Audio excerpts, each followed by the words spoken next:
Hello and welcome back to Suspended Animation. I am your host, Dennis Batholkus, and this is The Tick, Season 2, Episode 6, Categorically Speaking. Yes, this is the final season, unfortunately, on Amazon. We just got the news, of course, on Wednesday of last week that Amazon canceled The Tick. There is going to be no season 3 at Amazon, but they are shopping it around, which kind of sucks. But I am going to be, of course, finishing out this season because this season is actually pretty damn good. So, as I've said before, spoiler alert, I'm going to spoil the hell out of the episode. If you haven't seen it, go and watch it. Come on back. This will be a video you can comment down below in the comment section. Thank you, Viking Bitch, for the paddle. And just in general. So why not?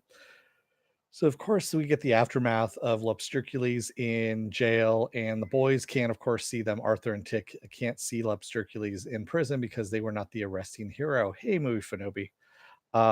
So they have to go through a whole bunch of paperwork, which of course we've already seen Arthur excels at, and Aegis also excels at as well. And Arthur has this thick book that he has all these different colored tabs on so that he can get all the paperwork that he needs to fill out forms in order to go in, for them to go see Lupstercules. And Veranda, who is sitting at the front desk there, actually is impressed by Arthur's color tabs and all his knowledge of all the paperwork, and is kind of flirting with him. And he kind of ignores her, which is kind of weird.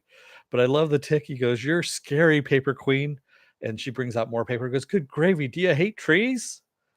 And he's getting more and more cartoon Tick as we go along, which is awesome.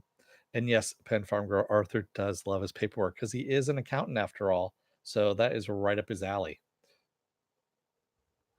Movie for Nobody says, I finally caught up with the Tick full season. Not as good, but still a fun show. I liked it. Quite honestly, watching it through a second time, it's actually really good. Um, I watched an animated episode too, based on the final Yeah, the animated stuff is really good. Yeah, the Paper Queen stuff is pretty damn funny. So, of course, Hobbs wants to know from Joan of Arc if she heard Lupstercules speak, and of course she didn't. She said it just made movie monster grunts. So, Hobbs, of course, is going to move Lupstercules to the lab that afternoon because that's what they do with subhuman creatures. They dissect them, unfortunately. So, in the meantime, Aegis is having an open house to the public, and of course, we see Morgan Pearl there trying to get some hard answers out of Rathbone, and Rathbone's not, touching that at all. He gives Pearl a hat and walks away, and we see Tick and Arthur, of course, there, and Tick signing autographs, and Arthur says they need to get signatures, of course, in order to get in to go see Lupstercules, so they go around doing that, and we also see Superion in civilian clothes wandering around. Hey, Viking bitch. And yes, he is, Arthur is oblivious to female attention. And we see Superior wandering around in flannel, which is just disturbing. And no one recognizes him. We go over to Dot and her mom, and they're having coffee. And Dot mentions about, the Aegis open house if she wants to go, and she goes, that's okay. She goes, they were so good to us after your father died, and she goes, and Dot says, I don't remember that. And then she asks her mom if she did anything weird when she was a kid. So Dot obviously has some memory issues of when she's a kid, whereas Arthur has all the memories that he can't get rid of. That horrible memory of his father being killed in front of him, of course, the terrorizing him right afterwards as well. So pretty messed up family, if you will, on this. All thanks to the terror. We have Arthur and Tick, of course, they go to Hobbs because they need his signature on one of the forms. And Arthur tells them that she speaks. And Hobbs says she didn't talk before. And if she doesn't by the end of the day, of course, she's going to the lab. So this is pushing them even further to get Lupstercules to speak. Yeah. Joan of Arc, of course, gets mobbed by fans out in the lobby and seems kind of miffed by it. Of course, she doesn't want anything. She doesn't want anything to do with the celebrity aspect of the hero stuff, which is kind of funny, being that she's a villain and everything like that. And yes, definitely a crazy family. I'm not gonna say anything about the pointy end. Um, we see Dot bump into tinfoil Kevin in the lobby of Aegis, and he's like, "I'm not here. You never saw me," kind of thing, and she's asking him what he's doing there, and he's like, "Well, I was on vacation." Well, he goes, "I was out of town." He goes, "But I came back just in time because I need to look into something." And he thinks that Aegis is up to something at this point. Joan of Arc sees Superion, or actually, yeah, she sees him and goes, "Ah, shit," and walks the other way. And Rathbone, of course, and Hobbs both see him as well on the security cameras, and they're like, well, it looks like the bull rolled into the china shop. He's dressed like a rest stop strangler," as Rathbone put it, which I thought was pretty damn funny. And they're just like, "You know what? We're just gonna let him do what he's got to do because there's no way we can stop him, So let's just leave it as is, and we'll just follow him and make sure that everything's okay." Which is kind of messed up. I mean, there's nothing they can really do about it. They just can follow him. That's it. In the meantime, you know, we see Rathbone, his heart thing that he has needs another mouth because the lights are flickering, and Sage, the Numerarian, is downstairs or upstairs, downstairs in the lounge, and is sensing something weird. And he's sensing it when Rathbone, of course, is getting ready to open up his little heart cage and feed in another mouse. And he says the planes, between this world and the other have been opened. And of course, Flexon is laying there on the couch. He's like, don't bother with him. He thinks everything is haunted. And of course, Sage keeps saying, yeah, Aegis is haunted, which freaks out the Tick a little bit, of course. Um, and so the final signature that they actually need to go and see Hercules is Joan of Arc's. And of course, she's not going to give it to them. And they're like, yeah, So basically, they really start messing with her and saying, "Oh yeah, well, she's not going to do it. She's never changed. She hasn't changed her ways. She's not a superhero." And Tick's like, "I don't know. I think she might be hearing Destiny's call. Might be whispering in her ear." And you think it starts off as a little tiny whisper, and it gets louder and louder until you kind of go crazy. And both him and Arthur are kind of laughing maniacally behind her until she just can't take it anymore. It's like, "Give me that damn paper," and she signs it and gets him out of there. Yeah, exactly, Mufino. They annoy her long enough to get a signature out of her, which I thought was pretty funny. It was a nice thing to do. And we get a call back on that later on too, about the destiny whispering in her ear, which I thought was pretty funny. Kevin does tell Dot that he was tested as a kid. They come up to the categorization machine, and that he was a category 3. And she goes, "Oh, well, should I get tested?" He goes, "No." He goes, "Never let Aegis know who you are." He goes, "Under no circumstances should you let them know that you have a power."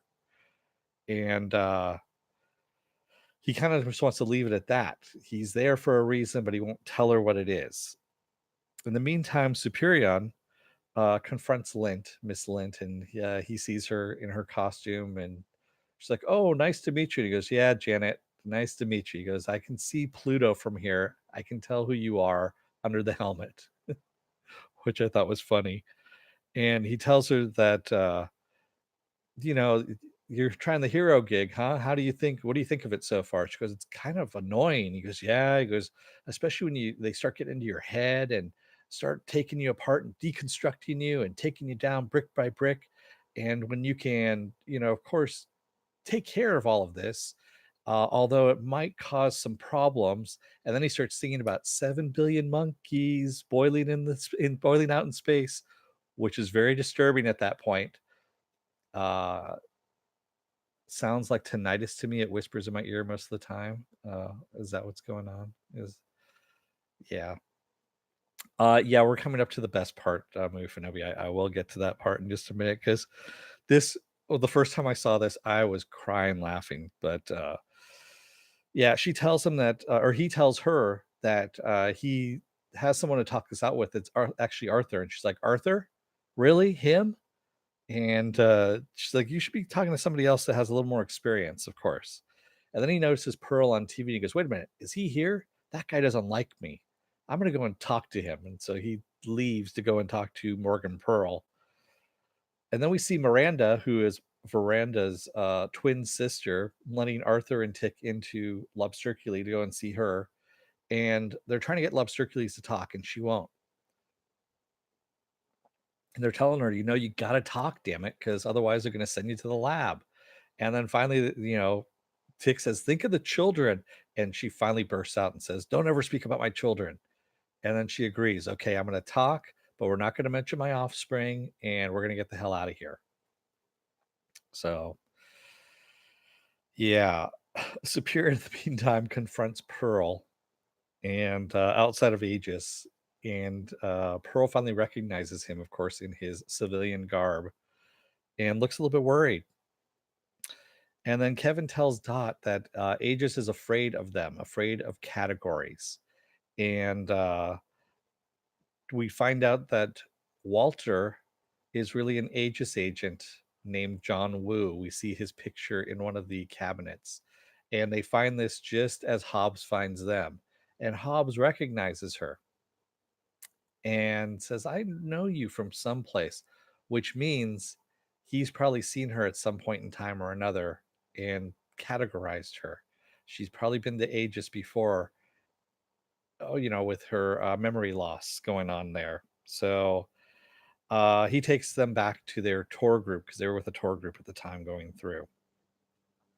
So we find out that Lobstercules is actually from Atlantis and had come here actually looking to find out who in the hell was dumping all the plastic in the ocean, which I thought was pretty funny. And then also, they save wayward sailors, and they save she saved the Donnellys, and then in return they stole her children and forced her to rob banks, being the dickheads that they are. Yeah. So, and she says that her children said that they're being held in a room under a volcano.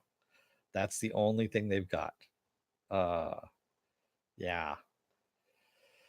Oh man. So they end up showing the oh, before we get to that, actually, we get Superion flying with Pearl in his arms, and Superion, we hear him thinking the "Can you read my mind" monologue that Lois Lane was doing in the Richard Donner version of Superman, as Pearl is just screaming his head off as they're flying up into the clouds. And I mean, he's doing it line for line, and I was peeing my pants laughing when I saw this thing because it's just such a perfect parody. If you've never seen it's the god awful, what the fuck were you thinking when you put this in? Everyone who sees the Donner version of Superman, when they see, can you read my mind? Can you hear me? Yeah. Uh, that whole sequence, people are like, where did this come from? And then to put it in the Tick with Superion, that was actually pure genius.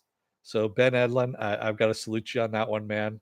That was perfect. That was like one of the perfect parody scenes that I've seen in a long time of superhero stuff, and it was beautiful. I mean, just absolutely beautiful. So we see Arthur and the Tick. They go to Rathbone with their video of Lobsterculi speaking, saying who she is and all this stuff. And Rathbone says, okay, we need to recategorize her, treat her as human. We're not taking her to the lab. She's not a subhuman. And they succeed in their mission. And he says, but now that you have a lead, you need to go and find the babies, or you need to go and find the Donnellys, because they don't know about the babies. They omitted the babies from that portion, other than they know where the Donnellys are in a room under a volcano. And we end it with Pearl waking up, Morgan Pearl waking up in the same Aztec temple or the Mayan temple or whatever in Guatemala that Superior had brought Arthur to. And of course, him screaming out, where the hell am I? Kind of thing. And that's where we go to black. Ah, yeah. That was that it just was an awesome episode. We had a lot of little bit of everything. And I want some more from Tinfoil Kevin. Quite honestly, there's some stuff that they touched on this episode that I want to go further with, and I don't know if we're gonna get that chance, unfortunately. Mufinobi says, "Oh no, YouTube channels won't stand for gender bending Hercules. Oh, only certain channels." Mufinobi, they know who they are. Yeah, exactly, Pen Farm Girl. It is such a great show. How could they not renew it? And I don't know. But then again, they didn't renew John Claude Van Johnson, which I thought was one of the best shows that they had done in a long time.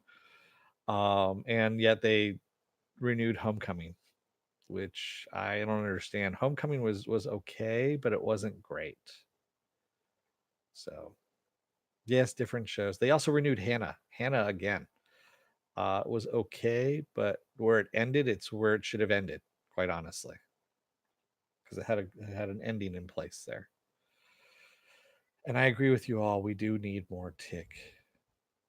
And yes, Penn Farm Girl, John Claude Van Johnson was so much better than I expected. I wasn't even expecting much.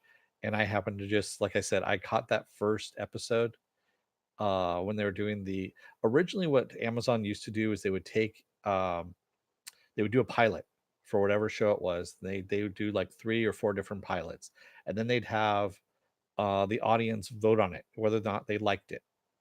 And if they got enough votes, they would actually make it into a series. That's what happened with The Tick. Didn't happen for John Claude Van Johnson, even though they showed the first 6 episodes anyway. And didn't happen for the Kevin Bacon series called I Love Dick. That is what it was called. So yeah. So yes, there is a movement out there called hashtag Save the Tick.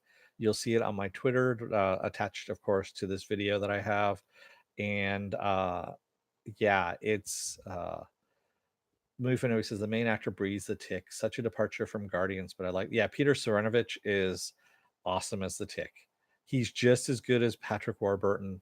I think he's actually a little bit better. He kind of blends in a little bit of the cartoon Tick as well, and just the way he kind of walks around. He walks around like the Tick, especially in the cartoon. He does the whole. I don't know if you ever notice, but the Tick in the cartoons would do the heel to flat foot, heel flat foot when he walks. It's this weird walk that he does, and Serenovich does that when he's walking. I didn't notice it at first until the second go around, and I'm like, oh, he's been watching the cartoons and he's mimicking the cartoons is what he's doing. And I thought that was actually really kind of cool. Yeah. Pen Farm Girl says, "Are there any rumors of other services showing interest in the Tick?" I haven't heard anything as of yet, Pen Farm Girl. I hope there are. It doesn't seem like it's that expensive, quite honestly. And I don't know. I mean, sure, the Lobstercules costume looked like it was expensive. Excuse me, but I don't think and also the Tick's costume most likely, but I don't think everything else was. I mean, come on, Bronze Star was not that expensive, and neither was Sage the numerary, the supernumerary, the super nipple. So yeah, um, yeah, I can just say no more than that. I mean, yeah, hashtag save the Tick. Um, there's also hashtag lunatics, Luna, lunatics, Ticks. Yeah, Ticks. Yeah. I had to check my spelling there for a second in my mind.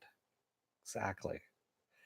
We need another season so we can see how the Tick costume changes again. I know, really, Viking bitch, we really do.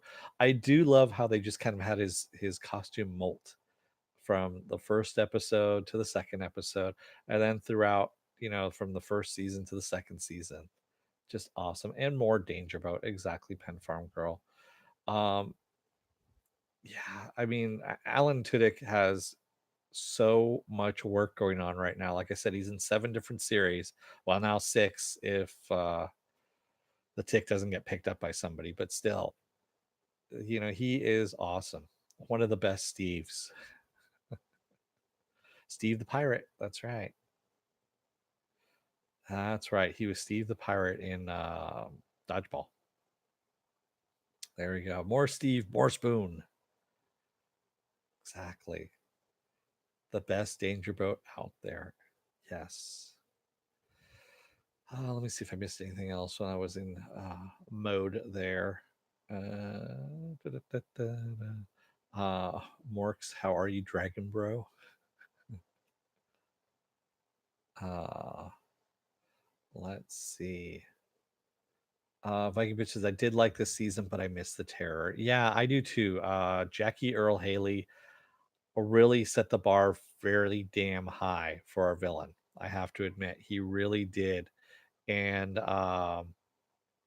that's the other thing is we're not going to, I don't know if we're going to get to see him again come back for this because he was awesome in that. He was just awesome in that. Uh, yeah, I don't know. I'm I'm bummed. I really am bummed about this being canceled. And yeah, I do love the relationship building between Dot and Overkill, and I also love how they're working it into the script between Arthur and Dot. How they were just flat out saying that she was, I don't want to be just what is it that she says, just an accessory to your antics that are going on, and that's basically what she was in season one. Was she was kind of tacked on to whatever they were doing, and she was just there along for the ride. She what didn't have her own story, and they kind of acknowledged that in the second season, which I thought was pretty damn funny. That was like around episode 3 or something like that, if I remember correctly. But yeah, so if you like what you see here, hit the subscribe button. Also hit the like button. And if you don't like what you see, you can hit the I was gonna say something else. You can hit the dislike button. I just asked if you hit the dislike button, go down the comment section, tell me what it is you don't like, give me some constructive criticism. That's all I'm gonna ask. If you want to see when I'm gonna be on next, you can always hit the bell and get a notification that way. If you've already hit the bell, don't hit it again, it will unclick it. You can go into the bell settings and get as many or as little notifications as you want. You still only get a 50-50 chance of the bell notifying you because that is the way YouTube rolls. Yes, click my bells. If you want to know when I'm going to actually be on, and I need to update it today because I forgot to update it last night, go on to suspendedfanimation.com and you'll see my schedule there. You'll also see it up on Facebook. And I have a Twitter, I have an Instagram, and I also have a Patreon page, but I don't have the tiers set up as of yet. So there you go. What if people are half like, half dislike? Do they click like and leave a comment? Serious question. Yeah, you can click the like and leave a comment. That's fine. Works. There's people that have clicked the like button and then question me on some stuff. Viking Bitches, it was a nice twist that Dot is a genuine superhero Arthur always wanted to be. Yeah, it is kind of, and it also brings up the fact, well, if she's a superhero, is he a superhero and really just not showing up as one? So there we go. Pen Farm Girl says everything about the show is great. Someone needs to save it. We still think the tick manifested from Arthur, right? I still do. I still think that was Arthur's superpower, was that he manifested the tick, because the tick remembers nothing else other than when he first met Arthur. So that leads me to believe that Arthur made him spring into being from wanting to be a superhero so bad, from wanting to capture the terror so bad that he needed to create something that could actually do that, or create someone that could actually do that. Yeah. So that is my working theory. And, you know, he wished him into being, if you will, which is kind of a neat little twist. I might, if Ben Edlin is at Comic Con, I'm going to have to ask him that, flat out ask him, dude, is that where you were going with this? Hopefully he's at the NEC booth signing some stuff again like he normally is. And maybe I can ask him then with pickles. We'll put them. Oh, man. Mufinobi, you should go on a timeout just for that one. That's all I'm going to say. So if you're still on the fence about joining up, you're going to see there's going to be a video that pops up here. Take a look at the video. It's going to take one video from my video library that matches all your viewing stuff that you've been watching on YouTube, all that naughty stuff you've been watching too. And it's going to pick one out of my video library, pop it up there. If you like what you see, hit the subscribe button. That's going to be over there. Uh-huh. I'm not dirty. Yeah, you are. Good Lord, man. Salty pickle. I'm not going to even touch that one, Morks. Yeah. So, with that said, hashtag save the tick. Um, hashtag lunatics army. Lunatic army, I should say. And man, now that the chat has devolved, I think it's time to go. So, with that said, I'm gonna let you all go for the evening. Thank you for those of you who joined me in the chat: Morks, Pen Farm Girl, Movie Fanobi, and Scuffed Leather Up by Viking Bitch. I will see you all on Wednesday for Happy. Happy is on Wednesday. So, and then of course Thursdays is Hi Zombie. Fridays is the final episode of Doom Patrol. Ezekiel Patrol is what's going to be this week. Ezekiel the cockroach makes a return, which I am awesomely looking forward to, because that Ezekiel's one of my favorite characters. I don't know why. It just is, even though he hasn't been in it all that much. And of course, Saturday is Saturday Morning Blast Off, where I take the genre news of the week and talk about that, and any other genre stuff, any genre stuff, any other genre stuff that you guys want to talk about. And Sundays right now are open, so I will see what's going on. I know something's going to be starting up here soon, and we'll fill the void of Sundays. So, yes, I'm fairly sure it's going to get renewed. Maybe for Nobi. If DC Universe does not renew that, and they renewed Titans for season 2, they're fucking stupid. That's all I can say. So, again, take a look at the videos, hit the subscribe button over here. I'm going to let you guys go for the night. Thank you for joining me, and don't let the door hit your ass on the way out. Otherwise, you may be taken out into the upper atmosphere by Superion, as he does a really bad rendition of the Superman Donners Can You Read My Mind? Thank you, everybody. Good night.